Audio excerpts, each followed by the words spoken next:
Did you know Metal Gear Solid 3 was created as an apology of sorts for Metal Gear Solid 2? Although MGS2 sold well, fans were polarized. In response to this, Metal Gear Solid 3 periodically mocked Raiden. The most obvious jab was Major Ivan Raidinovich Rykov, a character that resembled Raiden. Rykov was the implied secret lover of Colonel Volgin, also known as Thunderbolt. The name Raidinovich is another joke, as it can be interpreted as Thunderbolt's bitch. Kojima explained that he intentionally placed the effeminate Rykov in MGS3 so players could vent their Raiden-induced frustrations. In a way, Kojima felt the same frustration, telling PlayStation 2 Official Magazine, "I put my career on the line with Raiden. I did it to entertain people by totally destroying what I had built up, earned, and achieved with MGS1. I really wanted people to be amused by that, but they started bashing him and I guess I wasn't happy." Kojima never intended to direct Snake Eater. His goal was to hand production over to his team, but he ended up coming back when things weren't progressing as planned. Kojima has always been a fan of integrating his personal experiences into the Metal Gear franchise. The Virtuous Mission takes place on August 24th, 1964, Kojima's first birthday. He originally intended the game to be set during the year of his birth, 1963, but he also wanted the Kennedy assassination to be part of the story.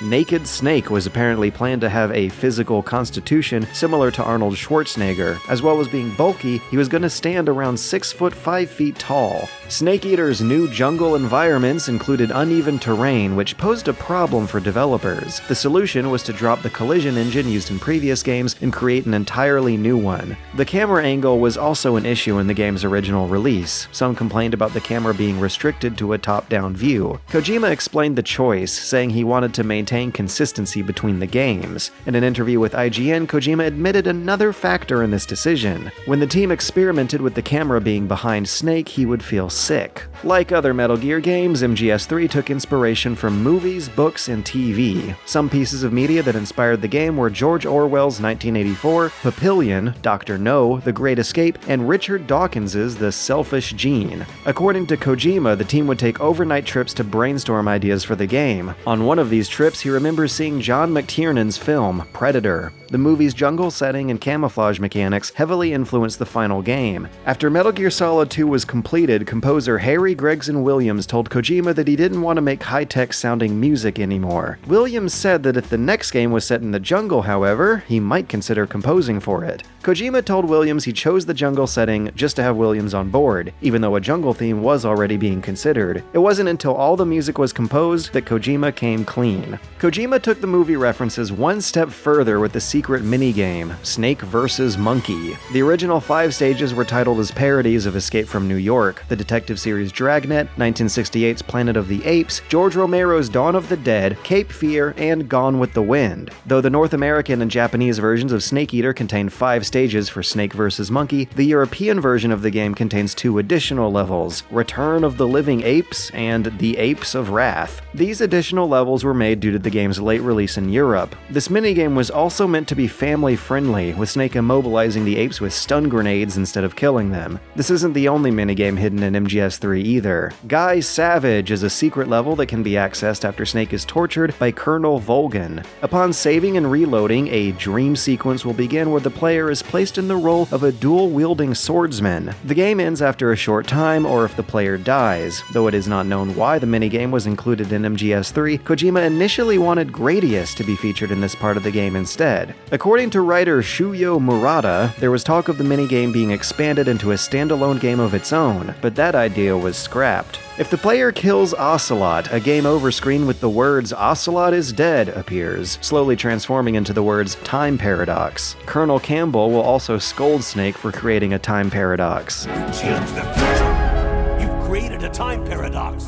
In the Japanese game, this is another subtle movie reference. Japanese voice actor Aono Takeshi, who plays Colonel Campbell, also provided the voice of Doc Brown in the Japanese release of Back to the Future. The movie's theme of preventing a time paradox also carries over to MGS3 through Takeshi's dialogue. A food item in MGS3 called Calorie Mate is actually for sale in Japan. It's a nutritional energy product available in various flavors and comes in a block, jelly, or canned form. When Snake uses this item, he fully regains stamina. Snake appeared in some co-branded ads with slogans such as, "If you want to survive, eat this," and "Even when you fight alone, you've got a mate." Kojima even mentioned that Snake's favorite is the chocolate-flavored Calorie Mate block. Interestingly, the game takes place nearly 2 decades before Calorie Mate even existed.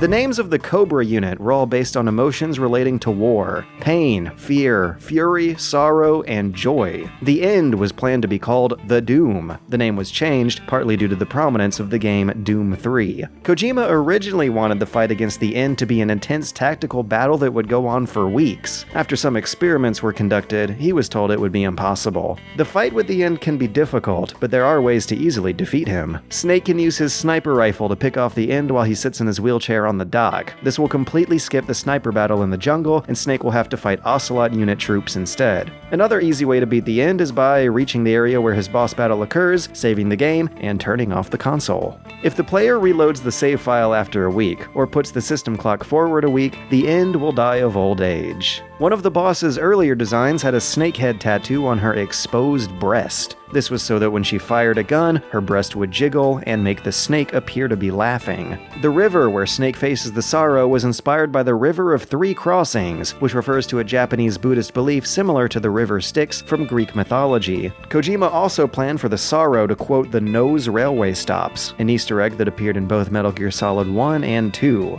The overall design for the Fear was based on character designer Yoji Shinkawa's initial design for Raiden. The very first concept of Raiden was a Spider-Man-like character who crawls on the floor on all fours. His personality was that of a weirdo who'd lick bird droppings, though Kojima rejected the idea immediately. In one scene, Snake is hit with a bolt coated in the venom of the Brazilian wandering spider. The Fear describes the grim effects of the venom to intimidate Snake, but he neglects to mention one effect of the venom. As well as causing intense pain, the venom also has similar properties to Viagra, giving the victim an erection.